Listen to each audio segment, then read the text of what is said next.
बोली सांवरी सरकार की। परमात्मा की जब छवि सामने आ जाती है तो सब कुछ भूल जाते हैं।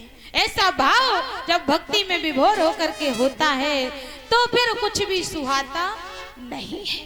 आज ध्रुव जी को भगवान को पाने की मन में लगन लग गई है और ध्रुव जी आज रोके से भी रुक नहीं रहे हैं। अंत में नारद जी जैसे संत ने भी ध्रुव जी को आज गुरु मंत्र दे दिया। कहा बेटा वृंदावन में जाओ और जब वहां भक्ति करोगे तो तुम्हें भगवान की प्राप्ति होगी। ध्रुव जी ने पूछा प्रभु गुरुदेव भगवान मिलेंगे तो मैं पहचानूंगा कैसे? भाई मानो आज भगवान मिल भी जाएं और जब देखे हैं नहीं तो कैसे पहचानेंगे? कोई आके कहे कि हम भगवान हैं तो मान लोगे? बोले जाओ तुम्हारे जैसे भगवान जाने कितने हैं।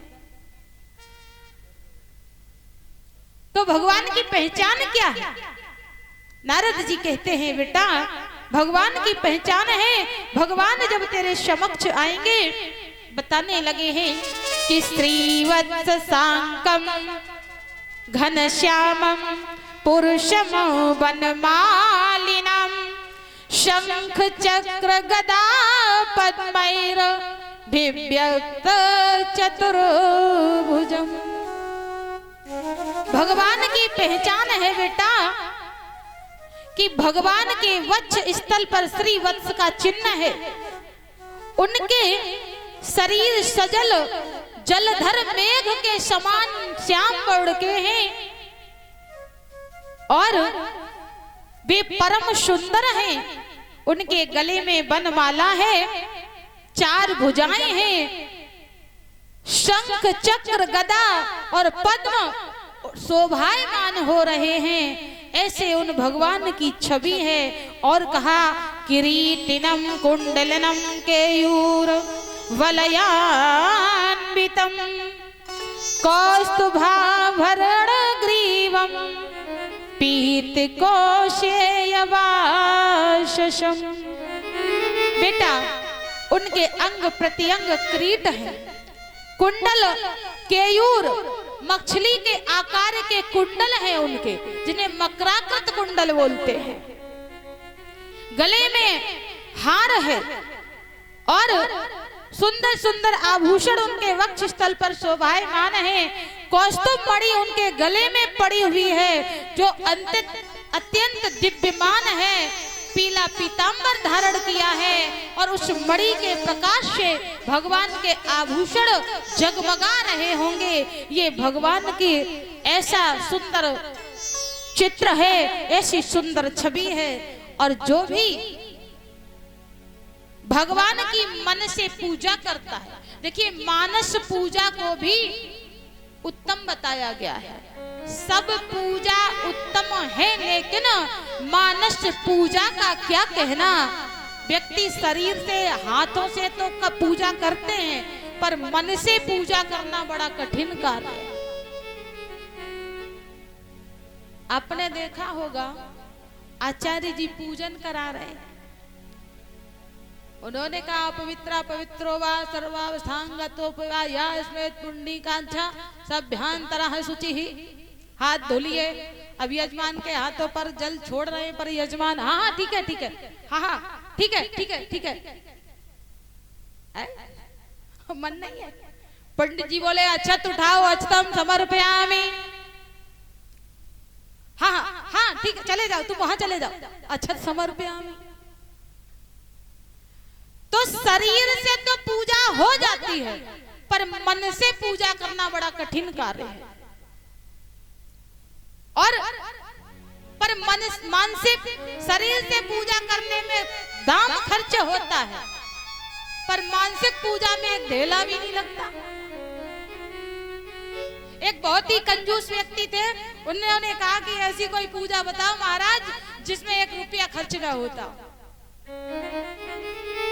पंडित जी ने कहा ठीक है मन से पूजा करो तुम। बोले कैसे करने हैं? तो बोले मानस पूजा का एक विधान है, सवेरे आप चारपाई से उठो और चाहे ना उठो, 4 बजे जाग जाओ ब्रह्म मुहूर्त में, 4 से 5 बजे, और पड़े पड़े चारपाई पे विचार करो, मन में सोचो कि हम गंगा स्नान कर रहे हैं।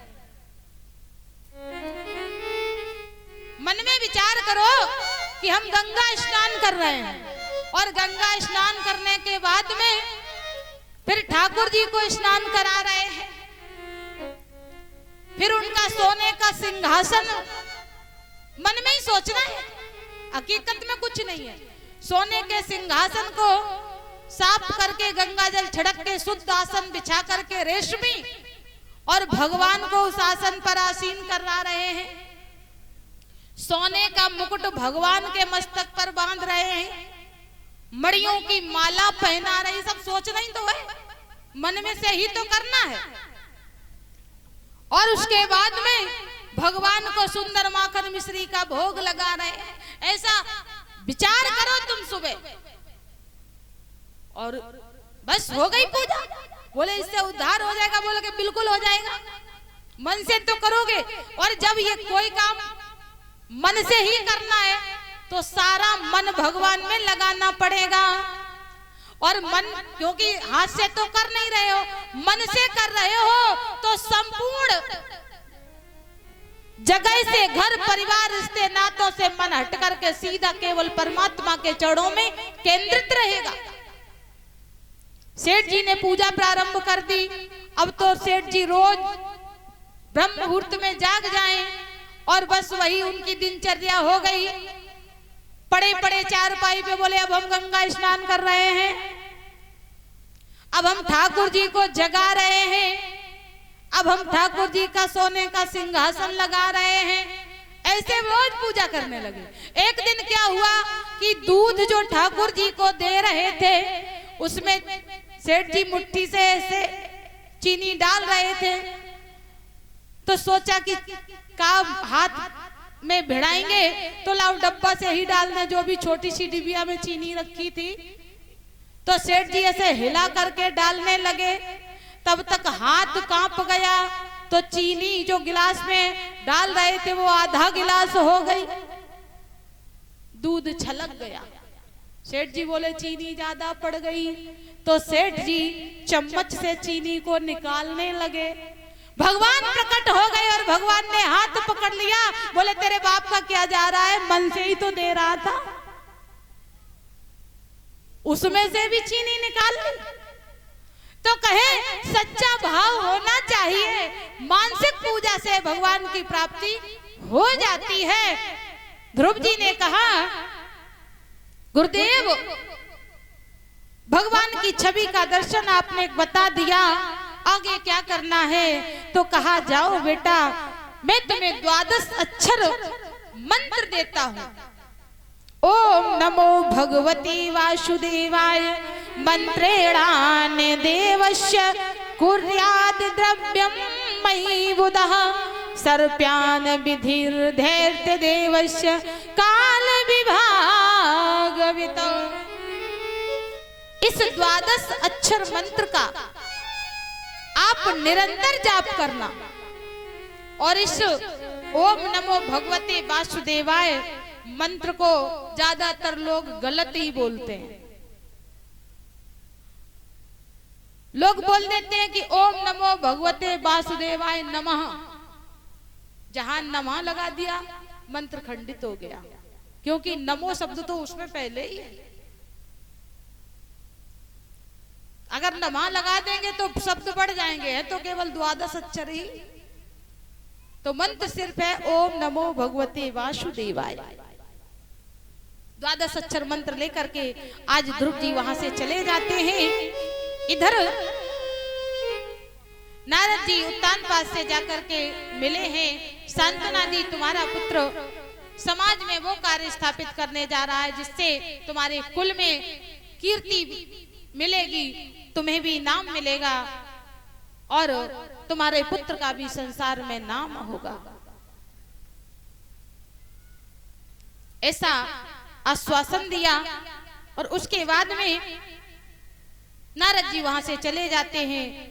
इधर सुखदेव जी महाराज कहते हैं राजन परीक्षित वह नन्हा सा ध्रुव वृंदावन में जाकर के भगवान की तपस्या करने के लिए एक छोटी सी कुटिया बना करके वहीं पर निवास करने लगा है। तो कहा कि पहले महीने में ध्रुव जी ने भगवान की तपस्या की तो बताया त्रात्रांते त्रातांते कपित्थ बदराशनः आत्मवृत्त्यनुसारेण माशम निन्येयर्चन हरिं। पहले महीने में ध्रुव जी ने 3-3 दिन के और 3-3 रात्रि के अंतर से शरीर को जीवित रखने के लिए महाराज बेर और केथा के फल खा करके भगवान की तपस्या की। दूसरे महीने में द्वितीयम च तथा मासम षष्ठे अर्भको दिने तृणपत्राभि दिभि शीर्णहे कृतान्नो अभ्यस्य दुभ्यम विभुम। कहे दूसरे महीने में ध्रुव जी ने 6-6 दिन के अंतर से घास फूस के सूखे पत्ते खा करके भगवान की तपस्या की। तीसरे महीने में 9-9 दिन के अंतर से जमुना जी का जल पी करके भगवान श्री हरि की आराधना की। चौथे महीने में ध्रुव जी ने 12-12 दिन के अंतर से श्वास को जीत करके वायु को पी करके हवा को पी करके भगवान की तपस्या की। और जब 5वां महीना आया तो लिखा पंचमे मास्यानुप्राप्ते जित श्वासो नपात्मजः ध्यायनम ब्रह्म पदैकेन तस्थौ स्थाणु विवाचलः। लोग कहते हैं कि ध्रुव जी ने 6 महीने तपस्या की, पर श्रोताओं 6ठा महीना तो आया ही नहीं। 5वें महीने में प्रमाण भागवत जी में व्यास जी ने लिखा पंचमे मास्यानुप्राप्ते जित श्वासो नपात्मजः। 5वें महीने में ही ध्रुव जी ने श्वास को जीत करके ब्रह्मांड में स्थित कर लिया और ध्रुव जी अपने अंतर ध्यायम पदम ब्रह्म पदैकेन एक पैर से खंबे से की भांति खड़े होकर के भगवान का दर्शन अपने हृदय में करने लगे। संसार की वायु को खींच करके जब प्राण वायु में अपने ब्रह्मांड में स्थापित किया तो त्रिलोक में हाहाकार मच गया। जब ध्रुव ने खींची प्राण वायु तो वायु रुकी, त्रिलोकों की एड़ियां रगड़ छटपटा उठे, दम घुटने लगी प्राणियों की। देवता भागे, इंद्र का सिंहासन डोल गया और दौड़ करके भगवान के पास आया। भगवान ऐसा है कौन भक्त, ऐसा कौन सा तपस्वी है जिसने पूरे ब्रह्मांड की प्राण वायु को खींच लिया है। भगवान मुस्कुराए और बोले कोई तपस्वी नहीं है, 5 वर्ष का बालक है। तो कहा महाराज उसको दर्शन दीजिए, नहीं तो पृथ्वी पर प्रलय आ जाएगी, जीव जंतु समस्त अपने प्राणों का त्याग कर देंगे। आज भगवान ने इंद्र को विदा किया और परमात्मा चतुर्भुज स्वरूप लेकर के ध्रुव जी के सामने प्रकट हो जाते हैं। बोले आनंद कंद भगवान की। आज भगवान ध्रुव जी के सामने प्रकट हो जाते हैं। लेकिन आश्चर्य की बात यह है कि भगवान तो प्रकट हो गए पर ध्रुव जी ने आंखें खोल के नहीं देखा। भगवान सोचने लगे कैसा भक्त है, 5 महीने से भूखा प्यासा है और जब आ गए तो आंखें खोल के भी नहीं देख रहा है। भगवान के ऐसे ही भक्त हैं, बुलाते तो हैं, आ जाते हैं तो देखते भी नहीं है। भगवान ने जमीन पर जोर से एक ठोकर मारी तो पैर की आहट से भी ध्रुव जी ने नेत्र नहीं खोले। अंत में भगवान ने समझ लिया कि मेरी छवि का दर्शन ये अपने हृदय में कर रहा है और जब तक हृदय में दर्शन करेगा तब तक ये नेत्र नहीं खोलेगा। भगवान ने अपनी माया से ध्रुव के हृदय की उस छवि को खींच लिया और जैसे ही उस छवि को खींचा तो जब किसी का प्राण खिंचता हो, ऐसा जैसा दुख होता हो, व्याकुलता होती हो, ऐसी ध्रुव जी को एकदम से व्याकुलता बढ़ी और नेत्र खोले तो वही चतुर्भुजी स्वरूप सामने दर्शित हो गया। अब ध्रुव जी खड़े हैं। गुरुजी ने इतनी जल्दी जल्दी में दीक्षा दी थी कि ये बताया ही नहीं था कि भगवान जब आ जाएं तब क्या करना है। स्वरूप का वर्णन बता दिया, तपस्या कैसे करनी है बता दिया, पर भगवान आ जाएं तब क्या करें ये गुरुजी ने नहीं बताया था। अब ध्रुव जी खड़े हैं, इतना ज्यादा बोध भी नहीं है। भगवान समझ गए कि ध्रुव अभी अबोध बालक है, इसको ज्ञान नहीं है कि भगवान के आने पर क्या करें। तो भगवान ने स्वयं ध्रुव जी के कपोलों पर कतांजलिं ब्रह्मयेन कंबुना स्पर्शम बालम कृपया कपोले, भगवान ने अपना पांचजन्य नामक शंख ध्रुव जी के कपोलों से छुआ दिया तो ध्रुव जी को भूत भविष्य और वर्तमान तीनों कालों का ज्ञान हो गया। आज वही ध्रुव जी हाथ जोड़ करके भगवान की प्रार्थना करने लगे हैं, नमस्कार करने लगे। यो अंतः प्रविश्य मम वाचमिमां प्रसुप्तां संजीवयत्र अखिलो शक्तिधरा स्वधाम्ना अन्याश्च हस्तचरण स्मरणत्वादीन् प्राणान् नमो भगवते पुरुषाय तुभ्यम्। हे प्रभु, आप सर्वशक्ति संपन्न हैं, आप ही मेरे अंतःकरण में प्रवेश करके अपने तेज से मेरी इस सोई हुई वाणी को सजीव करते हैं तथा हाथ पैर कान और त्वचा आदि अन्यान्य इंद्रियों को एवं प्राणों को भी आप ही चेतना देते हैं। आप ऐसे सर्वा अंतर्यामी भगवान को मैं प्रणाम करता हूँ। भगवान प्रसन्न हुए और भगवान ने ध्रुव जी को गोद में उठा लिया। क्यों? भगवान ने विचार किया कि ये तपस्या करने किस लिए आया था, तो गोद से ही तो उतारा गया था।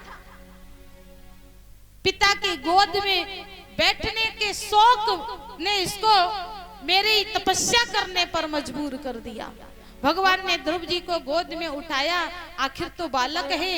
भगवान चुमकारने लगे हैं, सर पर हाथ फेरने लगे हैं और ध्रुव जी से भगवान ने कहा, बेटा ध्रुव मांग लो, तुम्हें हमसे क्या चाहिए। ध्रुव जी ने कहा कि हमें कुछ नहीं चाहिए, आप मिल गए, सब कुछ मिल गया। भगवान ने कहा नहीं बेटा, हमारा दर्शन जो है अमोघ है, मैं किसी को दिए बिना जाता नहीं, इसलिए कुछ ना कुछ मांग लो। तो ध्रुव जी ने बड़ी सुंदर बात कही भगवान से। ध्रुव जी ने कहा, प्रभु हमारी सनातन पद्धति में एक नियम है। क्या नियम है? तो बोले अगर कोई व्यक्ति किसी पुत्र को गोद ले लेता है तो उसकी सर्व संपत्ति पर उस पुत्र का अधिकार हो जाता है। और प्रभु आपने मुझे गोद ले लिया है तो अब मेरे मांगने की बात खत्म हो गई है। भगवान हंसने लगे। भगवान ने कहा बड़ा ही चालाक पुत्र है। कहा कोई बात नहीं, जो हमारा है वो तुम्हारा है, लेकिन फिर भी मनुष्य रूप धारण किया है तो धराधाम को भी छोड़ना पड़ेगा। आया है सो जाएगा राजा रंक फकीर, कोई सिंहासन चढ़ चलो, कोई बांधो जात जंजीर। अपने अपने कर्म के अनुसार पर जाना पड़ेगा। तो भगवान ने ध्रुव जी को 36,000 वर्ष का राज्य दे दिया। 36,000 वर्ष का राज्य दिया। लेकिन सोचने वाली बात यह है कि 36,000 वर्ष का ही राज्य क्यों दिया? 36 का अंक का भगवान ने प्रयोग क्यों किया? षट त्रिदंश दर्श सहस्त्रम रक्षिता व्या हतेन्द्रियः। तुम 36,000 वर्ष तक राज्य करो। तो 36 की बात भगवान ने इसलिए कही क्योंकि अंकों में 36 का जो अंक है वो एक ऐसा अंक है जो देखने में एक तरीके से ही दोनों अंक बनाए जाते हैं, पर दोनों की पीठ मिली हुई है। अंग्रेजी की बात नहीं कर रहे, हिंदी के अक्षरों की बात कर रहे हैं। हिंदी के जो अंक लिखे जाते हैं तो 3 भी ऐसे बनता है और 6 भी ऐसे बनता है, बस दोनों की पीठ मिली हुई है।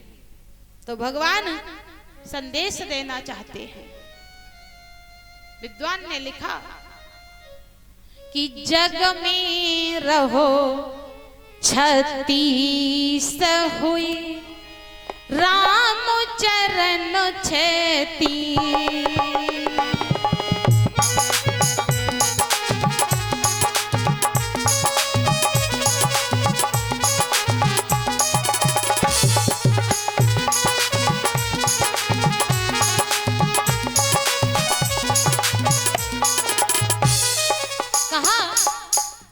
जग में रहो 36 हुई, राम चरण 36।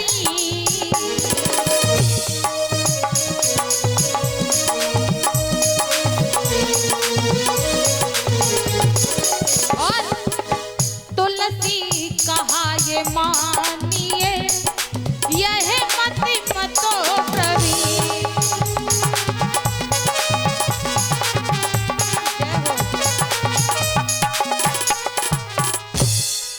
जग में रहो 36 हुई, राम चरण 36। संसार में अगर रहना है तो 36 के अंक की तरह रहो। कैसे? माया और जीव, ये 36 माया और जीव ही है। बिना माया के काम चलने वाला नहीं है, क्योंकि संसार में रहोगे तो धन की, माया की, पुत्र, परिवार सबकी आवश्यकता पड़ेगी। पर जब भगवान से मिलने की बारी आ जाए तो कैसे रहना है? बोले 6 और 3 अलग अलग हो जाओ।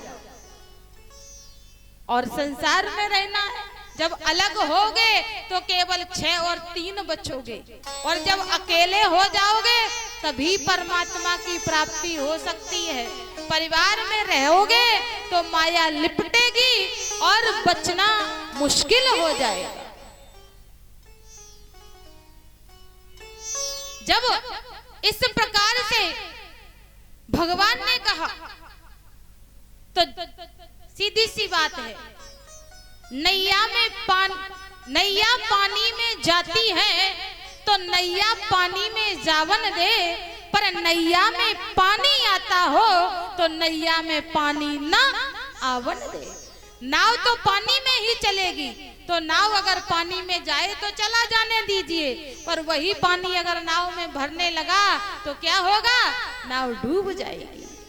तो उसी प्रकार से माया में रहिए, संसार में रहिए, रहना पड़ेगा, पर माया को, संसार को अपने मन में मत रखिए, यही कहना चाहते हैं। इसीलिए 36,000 वर्ष का राज्य दिया। इस प्रकार से सुखदेव जी महाराज कहते हैं, ध्रुव जी ने भगवान की प्राप्ति की, और ध्रुव जी भगवान को प्राप्त करने के बाद में अपने घर लौटे।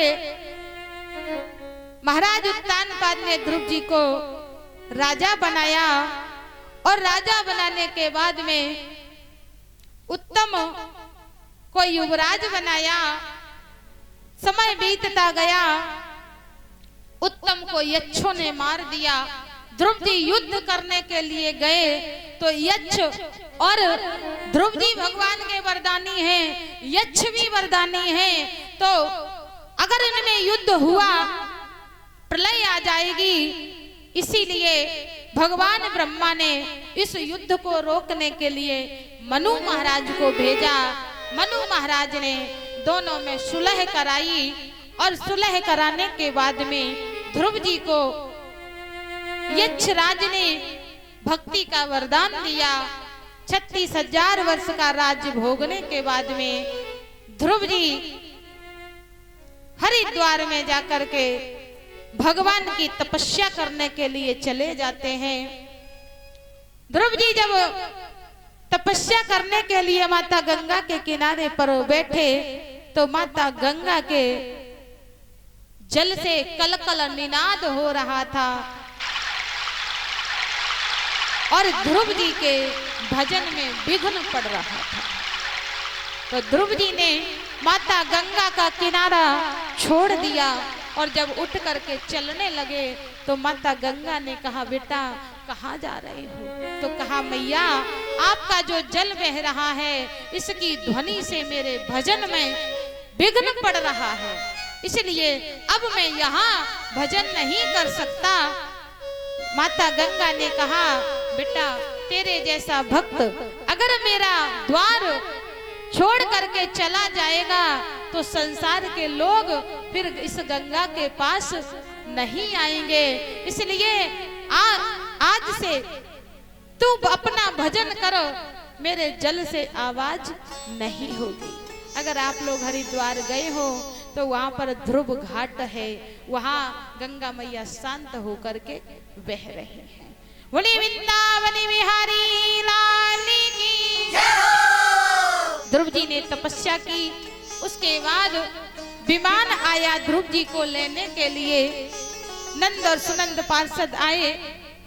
ध्रुव जी ने देखा कि सदेह विमान लेने के लिए आया। ध्रुव जी जैसे ही विमान में आरूढ़ होने वाले थे तो काल देवता आए और हाथ जोड़ करके ध्रुव जी से कहा, प्रभु मुझे स्वीकार कीजिए, क्योंकि सशरीर कोई भी भगवत धाम में नहीं जा सकता है।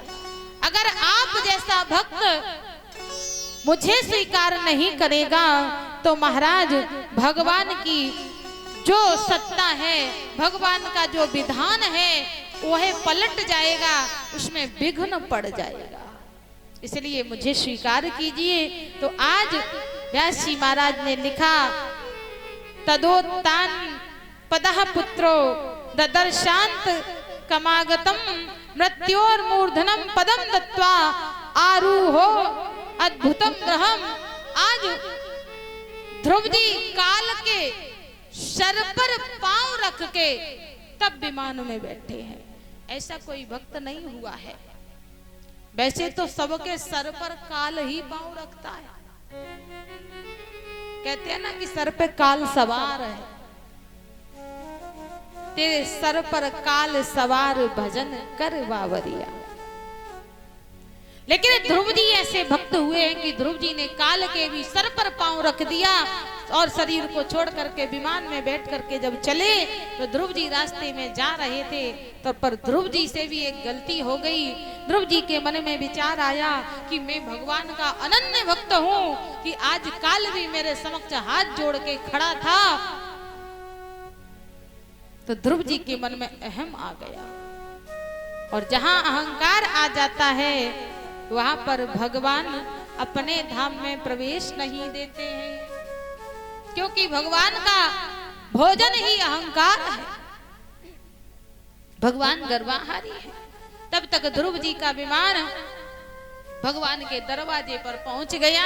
भगवान के पार्षदों ने रोक दिया कि ध्रुव को भगवान के वैकुंठ में प्रवेश नहीं मिलेगा। क्यों नहीं मिलेगा? क्योंकि ध्रुव जी को अहंकार हो गया। अब जरा विचार कीजिए, हम और आप, ध्रुव जी ने पूरी बाल्यावस्था में भगवान को प्राप्त कर लिया, पूरा जीवन भगवान की भक्ति में बिताया और भगवत धाम के लिए विमान तक आ गया। उसके बाद भी ध्रुव जी को जरा से अहंकार के कारण भगवान के धाम में प्रवेश नहीं मिला। और हम और आप जरा जरा सी बातों पर अहंकार में चूर हो जाते हैं, पग पग पर